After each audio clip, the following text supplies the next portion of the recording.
आज हम सभी CC4 में हिंदी भाषा का संक्षिप्त परिचय जानेंगे और इसके नामकरण के बारे में जानेंगे। कल रिवाइज करने के लिए आप सभी की ओर से यह प्रश्न आया था कि भाषा के विकास की संक्षिप्त ऐतिहासिक पृष्ठभूमि।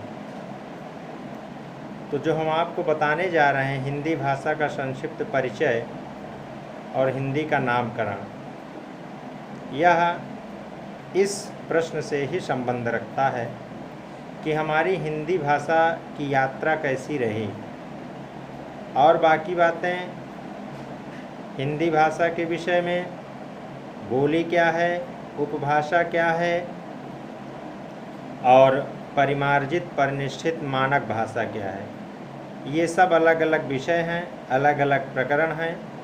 इन्हें हम फिर से अलग अलग प्रकरण के अंतर्गत अध्ययन अध्यापन करेंगे।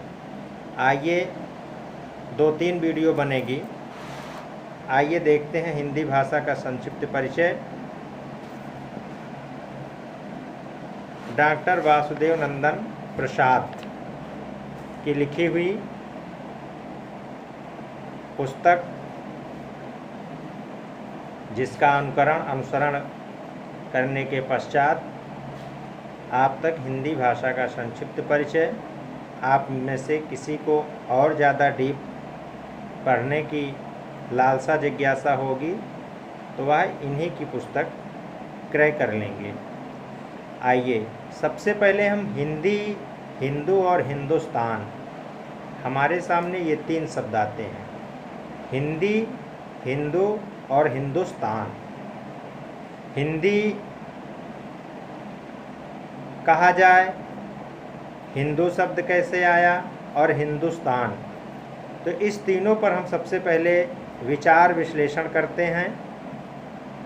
ये शब्द संस्कृत के नहीं, फारसी के हैं। सबसे पहले हम ये जान लें कि हिंदी, हिंदू और हिंदुस्तान, ये तीनों शब्द फारसी के हैं।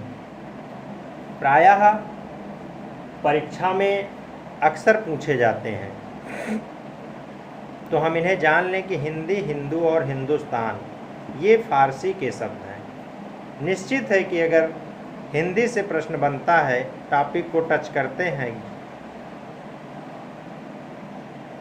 पेपर सेट करने वाले, तो संभवतः ये प्रश्न जरूर रखते हैं। आइए इसी के विषय में आगे बढ़ते हैं।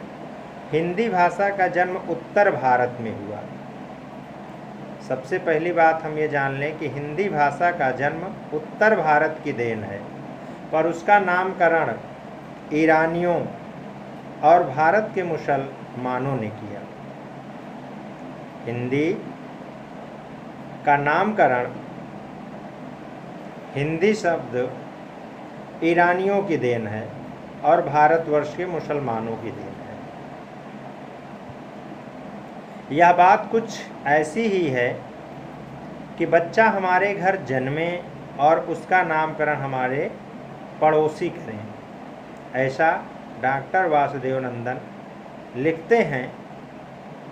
इन सब बातों का हम लोग तर्क संगत मनन चिंतन करेंगे।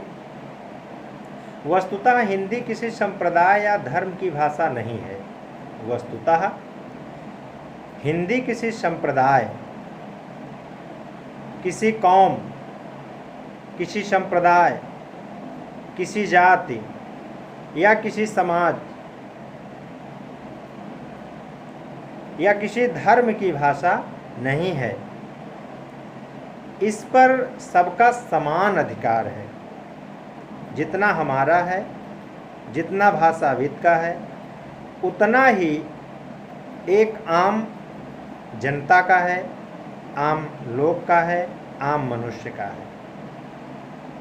जिस प्रकार से ये प्रकृति, हम एग्जाम्पल देना चाहेंगे कि स्वतंत्र है, उसी प्रकार से हमारे विचार और हमारे भावनाएं और हमारी भाषाएं भी स्वतंत्र है।